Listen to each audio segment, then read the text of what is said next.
Hello students, SSC GD నుంచి previous year question from English.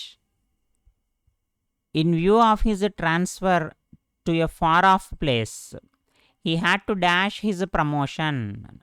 In view of his transfer to a far off place, he had to dash his promotion.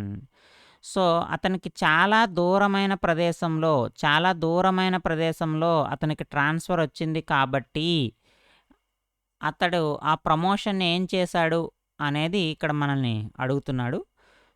So సాధారణంగా దూరమైన ప్రదేశంలో మనకి transfer కనుక వస్తే ఏం చేస్తాం, ఆ ప్రమోషన్ని మనం వదిలేస్తాం. సో వదులుకోవడం అనేటువంటి అర్థము కింద ఉన్నటువంటి 4 ఆప్షన్స్లో దేనికి ఉందో మనం చూసుకుంటే మనకు అదే కరెక్ట్ ఆన్సర్ అవుతుంది. సో కింద ఉన్నటువంటి వీడియో సింబల్ క్లిక్ చేయండి. ఎస్ఎస్సి జీడీ ఇంగ్లీష్కి సంబంధించిన ప్రీవియస్ ఇయర్ క్వశ్చన్ పేపర్లో ఉన్నటువంటి బిట్స్ ఉంటాయి. సో కంటెంట్ యాక్సెస్ చేయండి. వీడియో మీద మీ అభిప్రాయాన్ని కామెంట్ రూపంలో తెలియజేయండి. సో ఇక్కడ క్వశ్చన్ ఆన్సర్కి సంబంధిస్తే ఇక్కడ వదిలివేయడము అనేటువంటి అర్థం వస్తుంది. రిజైన్ రాదు, రిజైన్ చేయడు కదా, ట్రాన్స్ఫర్ వచ్చినంత మాత్రాన. ప్రమోషన్ వదిలేస్తున్నాడు, జాబ్ వదిలేయట్లేదు. క్లైమ్ అంటే తీసుకోవడం కాబట్టి కాదు. అసెట్ కూడా ఇక్కడ ఫిట్ అవ్వదమ్మా. So forgo, so he had to Fargo.